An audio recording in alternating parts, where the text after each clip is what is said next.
Hey guys, before the start of the episode, I just want to let you know that if you're looking for high fashion, comfortable, and affordable menswear, Peter Miller is the best website for you to shop on. Right now, if you shop on Peter Miller, and if you shop over $200 and or $300, there's gonna be a complimentary shipping and complimentary 2-day shipping respectively. So go check them out now if you're looking to buy some new clothes. Come on, guys.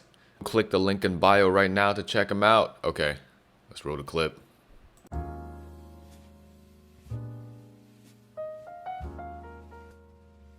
One, let's go. Hey, what is going on, ladies and gentlemen? Welcome back to another episode of Gentlemen's Discourse. What's up? What's up? Hey, what's going on? I hope you're staying healthy, staying hydrated, having a good Yep. day. We're happy. And this is the first Gentlemen's Discourse episode after the relaunch or after the anniversary, right? So, also, just wanted like a quick thank you note for everyone that supported Gentlemen Pursuits in the past year.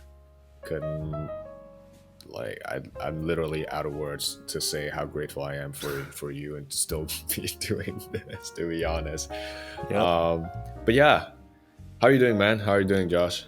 Yeah. Still busy. School's about to start, so it's just gonna get more busy from here. Don't remind me of that. Yeah, but it's alright. It's How many courses are you taking? I believe it's 6, 7, something like that. Dang, 7 in one semester. What? I'm not too sure on. I haven't planned it yet because it depends on what I can actually enroll in. So. Oh, okay. Dang. Okay. Because my school, like each semester the credit limit is like what, 18, so that's like 6 courses max. Oh, we start to like go overboard and shit because yeah, but I'll see what happens and I'll see what I'm feeling this semester. Okay. Yeah. Okay. So here's the fun fact of the week. Yeah. To start out, could kickstart this episode. Fun fact of the week. Yeah. This is. Do you know how long did it take to build the Taj Mahal? I believe I do not. I think I might have heard it somewhere. Guess. It's between 1 to 50. 1 to 15. 25. Close. Is it lower. higher Okay. or lower? Lower. 12. No. Okay, one last chance. Higher though. Higher than 12. Between 25 and 12. Between 25 and 12, I'm guessing 19. Close. It's actually 22 in between there. So Taj Mahal, it took 22 years to build it. They began building it in 1631 and was completed in 1653 with 20,000 by workers. hand, right? Or was it like done by hand? With I guess it's with aliens' help, to be honest. Anything like that's with alien, bro. Talk about the pyramid. I still do not believe that human made that.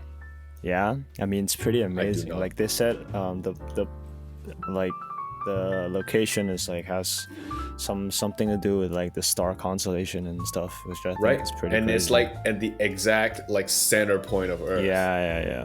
And then like I believe I saw this somewhere. I believe it was from a book or something. They said they had like a working batteries in there as well, but like really they had sort of like those chemical batteries running, and they had lights. I don't know if that's true, but I just remember reading it somewhere. But in general, it was like it's like a crazy feat for people to make like thousands and years ago.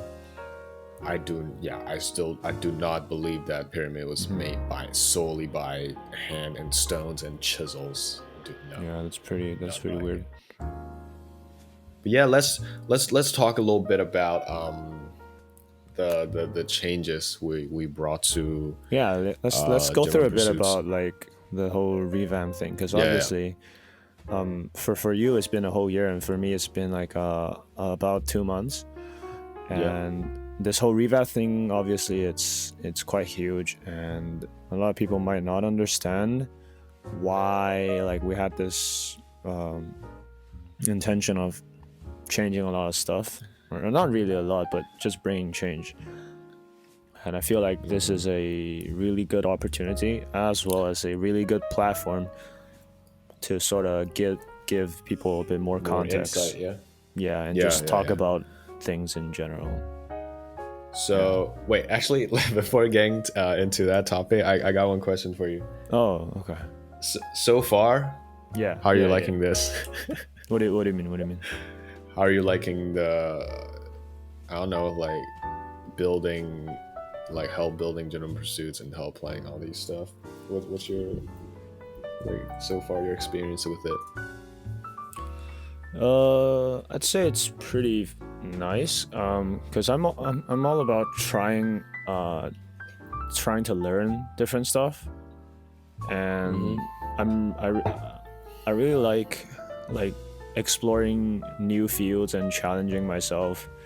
And something like Gentleman's Pursuit is far out of my comfort zone, and I just feel like I had this really great opportunity to learn a bit more about things such as producing podcasts, or even as in like trying to help with a building like a social media platform, stuff like that, where I think I can, it's like a learning experience, and I can challenge myself to branch out in a sense. Yeah. So I'm really enjoying it, because it's a really fun experience. That's fucking awesome. That's fucking awesome. Because one thing I want the audience to know is that Josh. So basically, like we revamped the website, right? So we redesigned shit, we content and stuff like that. And Josh is the key to redesigning content, and he was the one. That night, I will just give you a little bit more insight. That night, we sat down. So Josh and I were on a call, and he was like, "Hey man, like, love what you're doing, but your content right now is kind of scattered around." And I was like, dang, like, because you spoke some sense into me. Because maybe subconsciously I know that, but I do not know how to fix the problem, so I just never attended to it. I've actually had that for almost a month. Had that thought, but I'm the kind of person who believes that you should not propose, or you should not come to someone with a problem, rather than you should come with someone with a solution.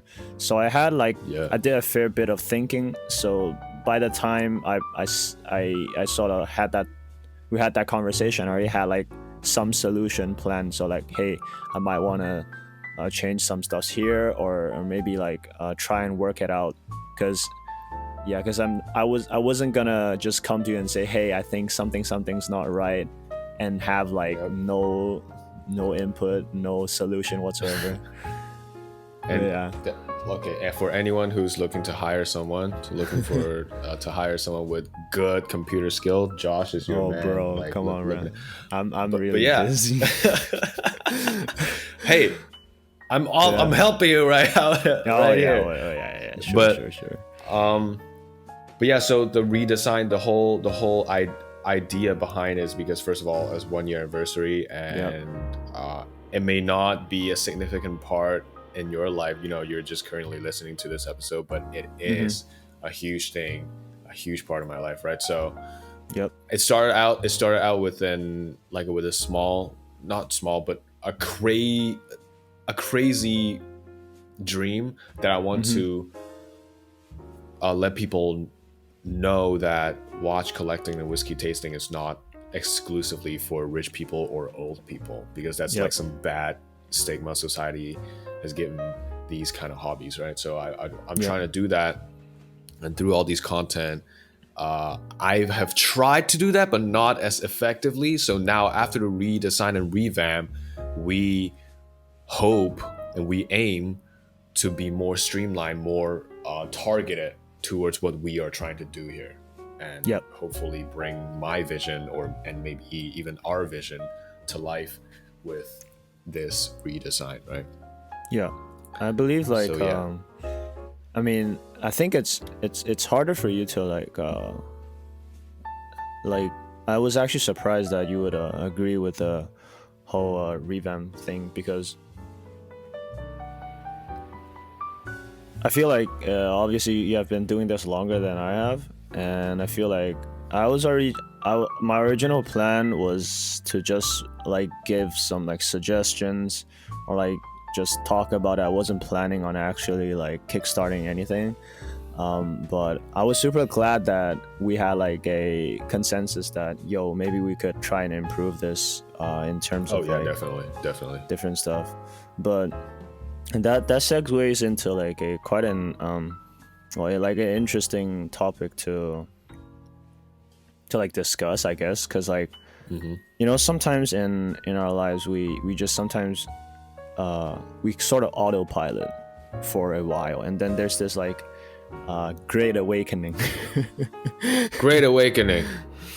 Yeah, there's just like there's this moment where you sort of just stop and then you just sort of look back, and then there's this sudden voice in your head and you're like, hey, maybe I should switch something up, or maybe I should change something. So Yep. like these kind of stuffs are, I mean, how do you see these kind of stuffs, or have you experienced something like that in terms of like, Like big for example, changes in like my this life. this reboot, right? I mean, as obviously this reboot's kind of huge for you, but this still sort of affects only like this part of your life, being a gentleman's pursuit. But obviously there's going to be changes that's going to affect, or that has affected, larger portions of your life. So like, have you had like Oh some yeah, I experiences? guess the first big change in my life was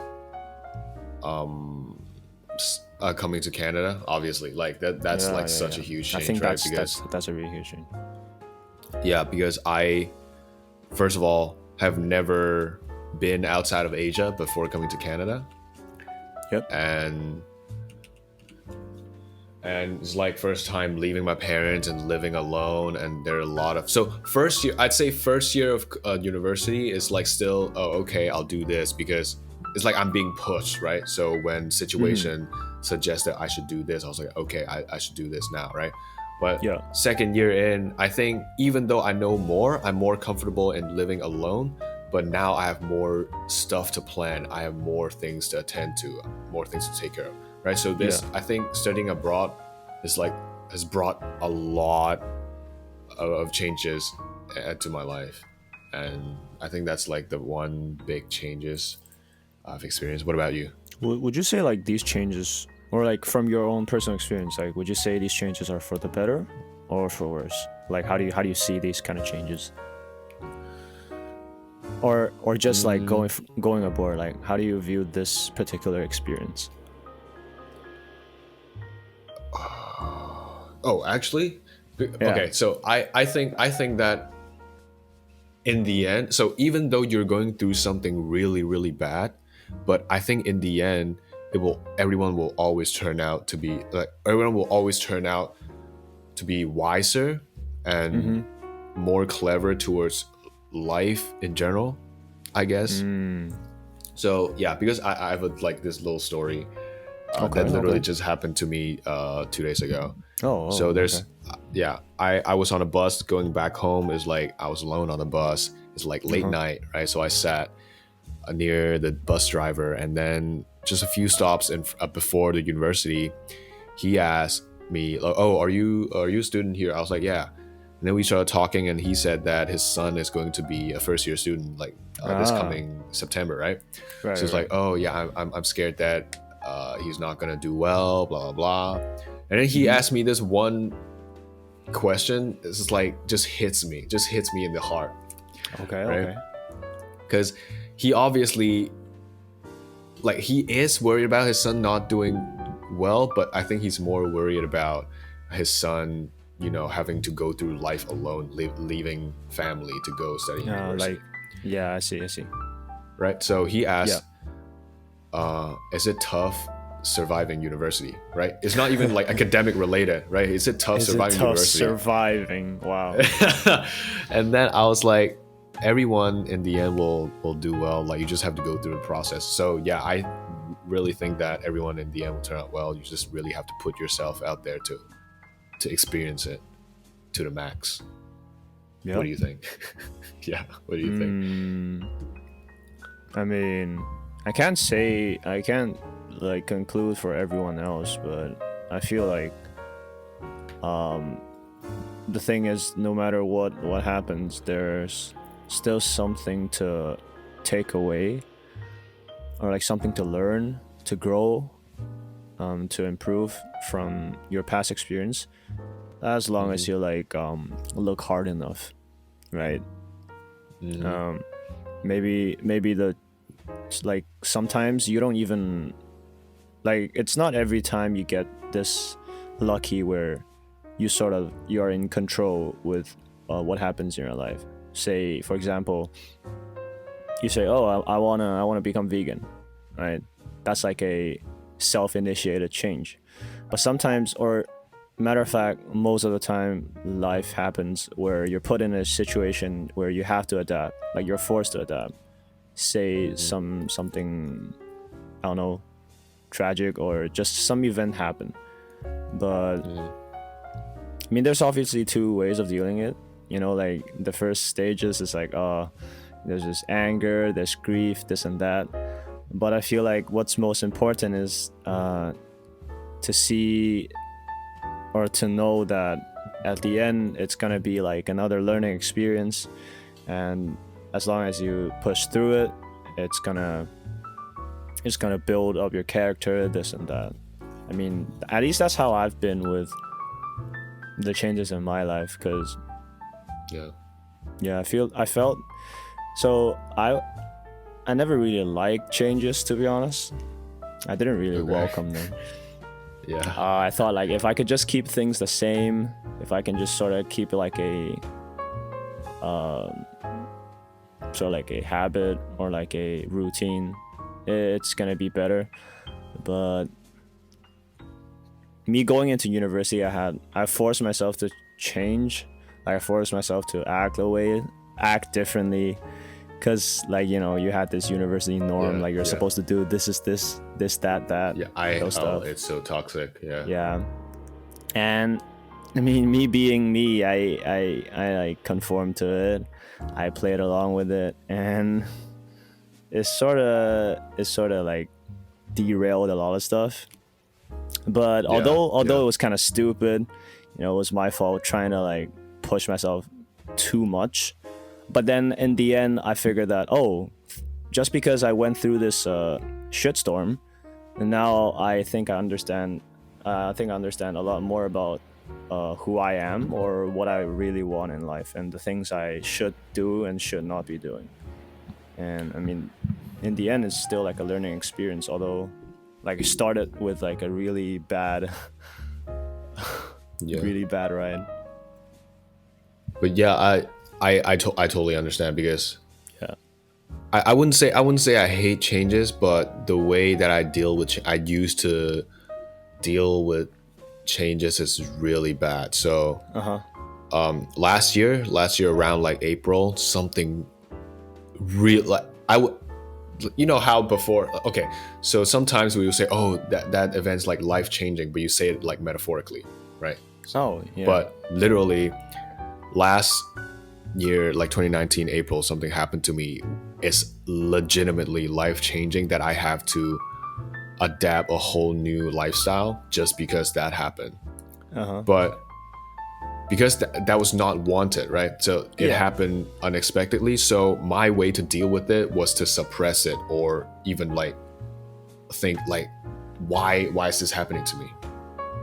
So that got me into a really, really bad headspace. So throughout the summer, I worked at a bar. And then throughout the summer, I worked at a bar, and I was like, okay, maybe if I work hard enough, I can like numb myself not to think about that thing. I see. Right? But that turned into some really bad habit, because throughout the summer at the bar, literally exposing myself here at the bar, I drank a lot. And it was not intentionally. Like I don't even like it's getting like a drunk, coping but mechanism. Yeah. I don't even like getting drunk, but I don't know why. I just can't. Like when someone offered me, I was like, oh yeah, sure, why not, right? Okay, yeah. And then and you're working at a bar, so yeah, right. So it's like easy access. Yep. Off the counter, chuck that shit. Right. So throughout summer, I was working and trying to numb it, and I guess I kind of suppressed it successfully. But after, when I come back to Canada, where I'm living alone, and it's like, so everything just starts to come back. Everything just comes back. Yeah, and it's bad. Like, let me tell you, man. And I don't want to dive into detail, but it was bad. Exactly how it feels. Right. Yeah, I had something similar as well. Dang, like, you want to share? It's like the moment that you're left alone, or like your thoughts, or you're alone with your thoughts, everything just comes like a tsunami. You know, it just crashes. Like no joke. After what I said was, my first year of college, I was trying to actively, trying to pretend to be someone that I'm not really, someone who I'm not really, like I'm not. Yeah. It was all fun and games, because you sort of have this constant noise, background noise, right? Okay. There's constantly, every day there's people around you. Yeah. Every day you're like talking, doing stuff. So life was pretty noisy, in the sense that you don't have a lot of time with yourself. You're sort of like you said, you're basically numbing the pain with whatever.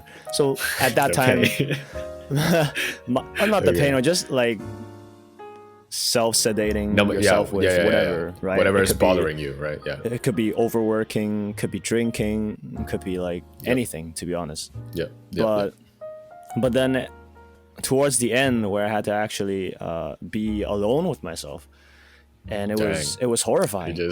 Because there's no more people to talk to anymore, right? Because you're suddenly like back with yourself, and then you just look into the mirror and just wonder, who is this? Who am I? And you just sort of get all these, these like negative thoughts popping up, but because they've been boiling, like simmering for so long, they come up like twice as much stronger, and it was really horrifying. And honestly, I wouldn't want to experience again. But as we said previously, I mean, this experience did help me to learn a lot about myself, though. The growth I got out of it was pretty substantial, I think. Yeah, so I was gonna say how, even though it was a complete shit show for at least half a year, I'm glad that I have gone through that stage early on in life, like when I still have the mental capability to I agree with that, to go through that. I don't want how when I'm in my mid 30s, let's say I have a family, I have responsibility, then I have that, then I may not have the same kind of ability to cope with it, because I have someone to take care of. Tenacity to push through. Yeah. So I'm really grateful that I went through that little phase early on in life. Phase. But here's one thing. Be like, wow, these guys all talk. What do you mean phase? Yeah. Okay, if you're listening to this and if you think that we're all talk, first of all, screw you. You don't know. But no, I'm just joking. It's all love for me. But I really want to talk about this now that we're talking about changes in how we cope with it. Yep. Is how do you cope with your mental health? How do you? I think that's a really good topic. Yeah. So changes to me change. So, I mean, to be honest, most of the changes in my life brought negative more than positive into my life.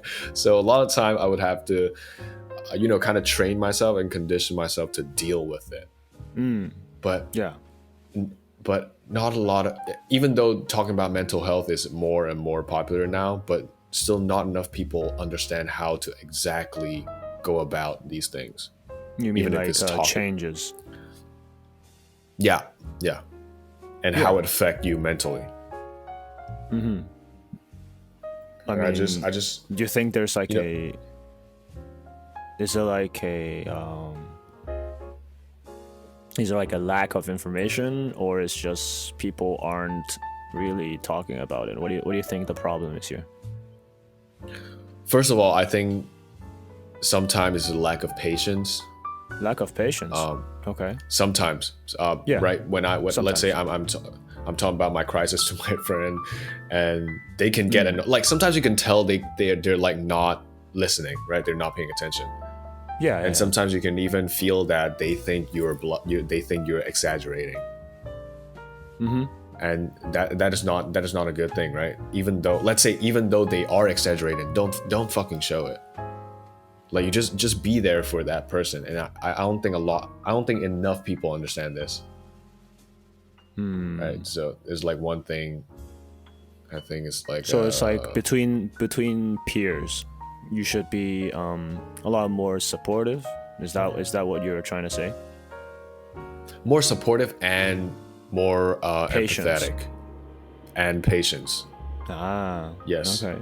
And But like, so for example, because not everyone goes through like or has experienced certain things at a certain time. Because obviously, as like, just for example, our generation, we our experiences differ quite a lot.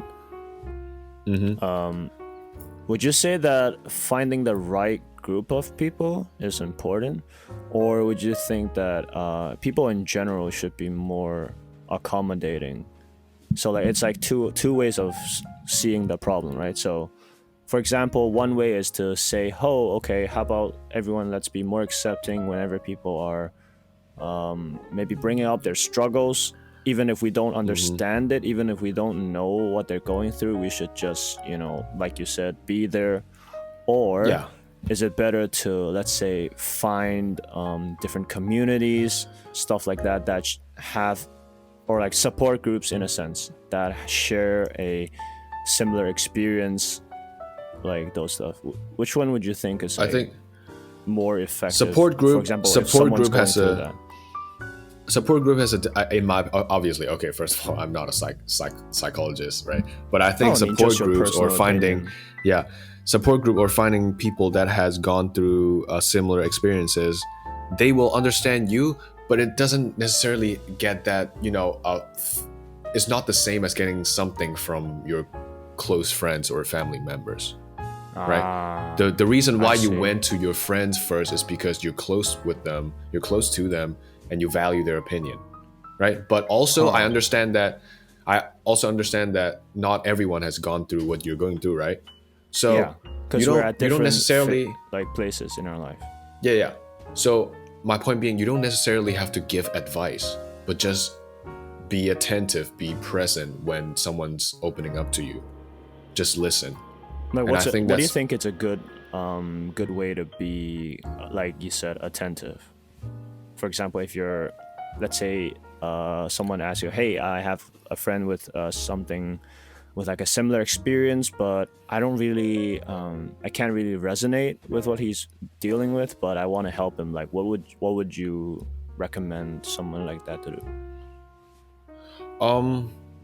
From my personal experience, I would say, even though you don't understand what they're going through, just make sure to let them know that this is like a safe space for you to open up. And even though I may not understand you, like, whatever emotion you are expressing right now will not be judged, and I'm here for you. And if you need me in any way, I'll try to support you, but I just want you to know that you can talk to me. Right. So this is like a really, I think that's actually really, like, a pretty sound way to deal with it.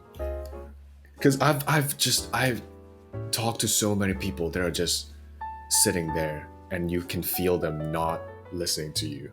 Oh yeah, you're feeling like you're talking to like a paper cutout of themselves. And you even feel like you're like burdening them by sharing your what you're going through, because they look a little bit annoyed. Yeah. I mean, I go through that stuff preemptively. Like the way I do it is like, what do you mean? When I even decide to share whatever I'm sharing, I preemptively sort of screen my audience. So like, okay, let's say I want to tell them what is happening in my life, right?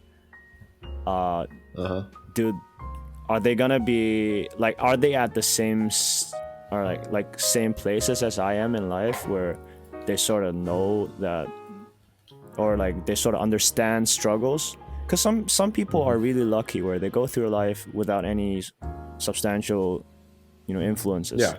I've seen people like that, and I'm not trying to like say that, oh, you guys are fake, but they're lucky, right? So I probably wouldn't want to bother them with my problems. I kind of feel bad for doing that, like introducing them to like a whole world of like, not pretty colors. So I sort of have this preemptive screening thing going on, like, okay, I better choose who I talk with pretty carefully, because one, I don't want to bother or burden anyone else.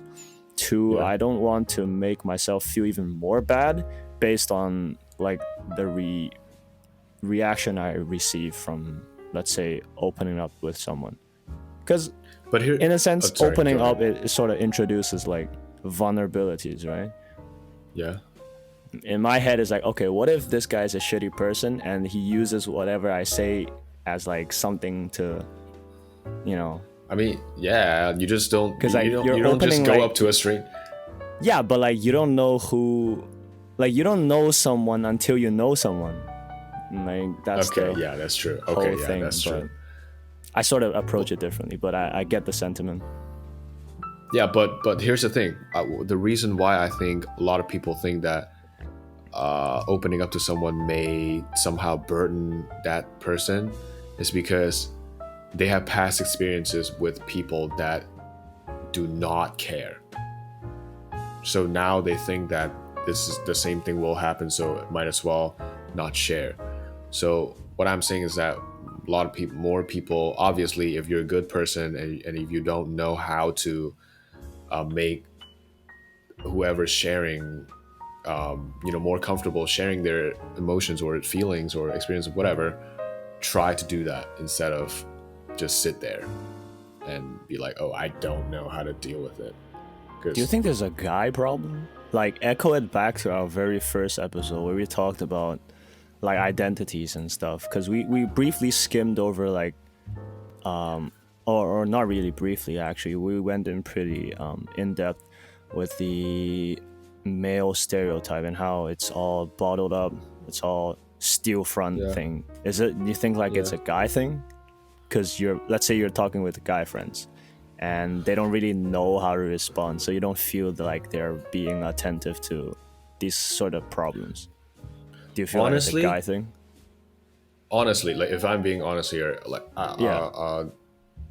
so far in Canada, me talking to my guy friends had way better response from me talking to my female friends. Oh. Yeah. So I don't think it's a gender thing, but if you're talking about are guys less likely to share their true feelings towards whoever, I still think that's a thing. I still think guys in general are still not too comfortable being vulnerable in front of people because of what society told them to.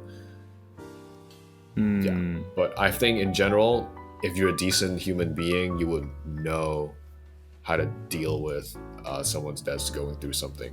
So I don't think it's a gender thing when it's the receiving end. Honestly, I would argue that even if someone is a decent human being, they might not know how to cope with, for example, when someone opens up to them with like these stuff they've never been through, or they've never experienced. Like I feel like I don't know. Oh, yeah. I'm not trying to like Okay, argue yeah. for people who Yeah, are yeah. You're right. You're right. You're obviously right. You're right. like You're not right. supportive, but I just feel like, you know, some people are sort of in this place where they want to help but they don't know how, and I think they themselves are kind of afraid, like, you know, they don't want to say the wrong thing because Yeah. there's like a You're lot right. of Yeah.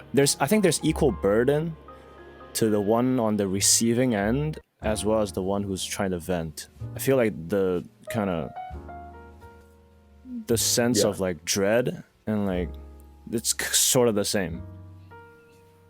Yeah. Because I've been on both sides of the equation, and it doesn't really like I don't really feel good doing it, because in my mind there's like, oh shit, I'm doing the exact same thing as what that guy once did, and I'm like, oh shit, am I doing it wrong, or like am I bothering people? Is this not a good time, not a good place? You know, those stuffs often came out. But yeah, I mean, it is normal, would you say? Yeah. Okay. I mean, yeah, you're right. It's my bad that I said if you're a decent human being, you No, would know. like I'm not saying that the statement was wrong. I was trying to like propose that, okay, maybe it's not because they're not a decent human being. Yeah, I understand that, but as I said just now, right? The society, there are more and more people encouraging us to talk about our mental health, to talk about just to seek help. But I think more articles, or at least posts on Instagram or comments, whatever, should tell people and actually educate them, or at least bring awareness to how to properly be there for someone, and because that's like also an important part of the equation. Yep. So like obviously we went through, because you and I talked about how you could share and how you could like help people on the receiving end. But I feel like the main issue, or like the root cause of the whole thing, is that you sort of figure out that, hey, maybe there's something wrong with your current life. Doesn't have to be wrong, but like some abnormalities that you don't feel comfortable in. Do you think that are there any like dead giveaways, or, you know, like some signs going on, like, okay, I should maybe stop doing this, or maybe I should find someone to help, or maybe this is not the right thing, you know, like these indicators? Do you think they're like or do you think there are any indicators, and do you think they're easy to spot? I think obviously, okay, you have to go through some like really bad events that lead you into a like kind of like a deteriorating mental health, I'd say, right? So I'd say every subsequent action you make after experiencing that event is all conscious. So it's all just about, are you willing to fight against it? Willpower. Yeah. So let's say I don't know. Let's say I was kicked out of college, right? Okay. Whatever. Yeah. And that to me is really tragic, because I was supposed to be like this A student, whatever, but something happened and I was kicked out of school. And then after that, how am I going to deal with it? Am I going to do drugs? Am I going to like drink my life away? Am I going to find another school, right? So let's say I decided to take a break, maybe just give myself a week from everything that just happened, right? So that I made that conscious effort to do that. But afterwards, once again, I come to the point where I have to make another decision. Do I want to better my life now or not?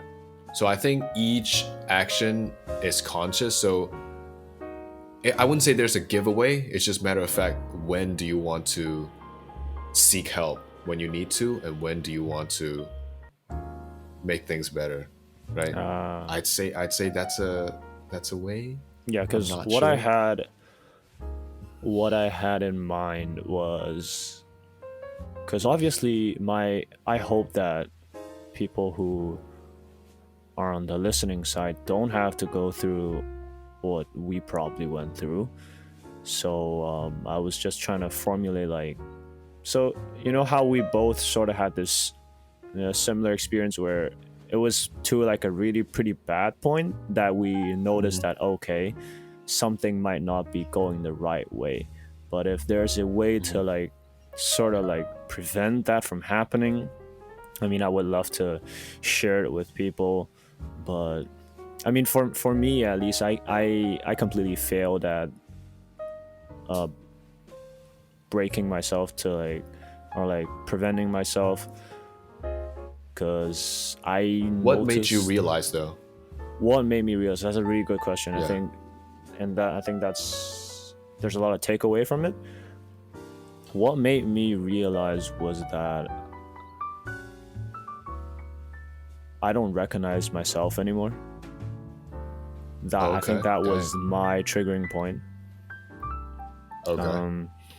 Because I don't know how you would say this, but I mean, I do believe that people can inherently change their persona, I guess. But I mean, change itself, I believe that changes are, the good changes at least, are organic and they're not forced.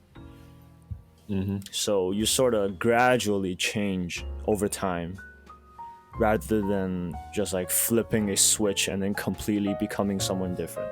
So what I've been through was I was using the flip switching method to change, instead of like trying to slowly, one step at a time, figure out what I should be and what needs changing. I sort of took the one step approach. And at the end of the day, I didn't really, rather than actually changing my core, I just started impersonating someone that I am not. And that takes a lot of effort, because you see people say like, oh, it's really tired wearing a mask every day. And that was literally how I felt. I felt that I was super tired because I put on a mask every day, and rather than being genuine and changing genuinely. And that eventually burnt out, and that led to me noticing that, oh, I'm not We used to be. yeah, or I've completely lost my identity through the process of pursuing, or rather trying to impersonate or become something that I'm not. Like, it's not a natural change, it's like a forced growth, and that's not really healthy. But I mean, I think the best preemptive advice I could give based off my own experience is spend a lot of time with your thoughts, I guess. Yes. Even though they may be scary, you just have to spend time with it. Yeah. Obviously, see, we both had this experience where afterwards, when we were left with our thoughts, everything just came like whoosh, you know. But if we could just spend some time gradually with our thoughts, it might not have stacked up to this kind of sort of like detrimental level when it sort of just knocks you over. Yeah, because when I say, oh, sorry, I was just gonna say, when I say how everyone has a different way to tell, oh shit, I should be doing something to change what I'm at. Because what my realization point was so bad that it took me a panic attack to realize that whatever I'm doing is wrong. So that after that happened, and it was a really, I say funny because it happened in the middle of downtown. Oh shit. So like, imagine I had a panic attack in Lan Kwai Fong. Oh god. And after that, so after the whole thing happened, because it was so fucking scary to myself, I was like, okay, this is not how I want my life to be. Like, 2 years ago, I did not. Right? Yeah. 2 years ago, I did not see myself in university having a panic attack in downtown Vancouver. Yeah. So that's like a realization point for me. Yeah. So don't bottle up your thoughts. I'd say whatever you said, right? Spend time with your Yeah. thoughts. Do not let it pile up. I think the main takeaway is, like, obviously it's gonna be helpful if you have people you could comfortably open up to, like friends, supportive family, the keyword supportive, and or just all around supportive people. But if you are really, or if you really feel like that you're sort of alone, there's no one to listen or there's no one to help you. I know this sounds kind of like a bad advice, but I believe that everyone is strong enough to help themselves, because it's, if you spend some time with your thoughts and just calm down and listen to what you really want to do, I think you might get better advice than just listening to like everyone's advice and then having like being pointed at 10 different directions and just not knowing which advice to take. So I mean, that's my advice based on my personal experience. But main message, just find help if you really need it, and don't be afraid to like, don't be afraid to ask. Yes. Yeah. I was gonna say, of course, your best ally is always gonna be yourself. But if you think you need help, do not be ashamed. Yeah, don't be ashamed of it. Yeah, because a lot of people, including myself, actually, before, when people ask me, "Oh, why don't you go like see like a counselor or whatever?" Oh, a counselor! I don't need that shit. I was like, it's not that bad. Yeah, but deep down, that's such a common thing. Like, it's not that bad. I can handle it. You know. Right. Yeah, but your overconfidence kills you in the end. Yep. And ended up me having a panic attack. Right. Yep. So do not be ashamed. Anyways, so time is almost up again. This has been the first episode since we took like a week break to organize, come up with all the stuffs we want to do, put it into action. We might sound a bit disorganized because we sort of got derailed off, but hopefully we still managed to bring you guys some decent thoughts and just share what we message across. Yep. And as usual, make sure to drop a like, tell us what you think. And because we're gonna be uploading a lot more content on YouTube, this podcast and Gentleman's podcast as well, they're all gonna be on YouTube. So make sure to subscribe and click the bell icon to stay updated. There's gonna be weekly content and more stuff coming up. Do you have anything to add? I love you guys. Please subscribe. Yeah, that's it. All right, guys. Stay safe, stay hydrated, and I'll see you guys next week. See you guys. Bye.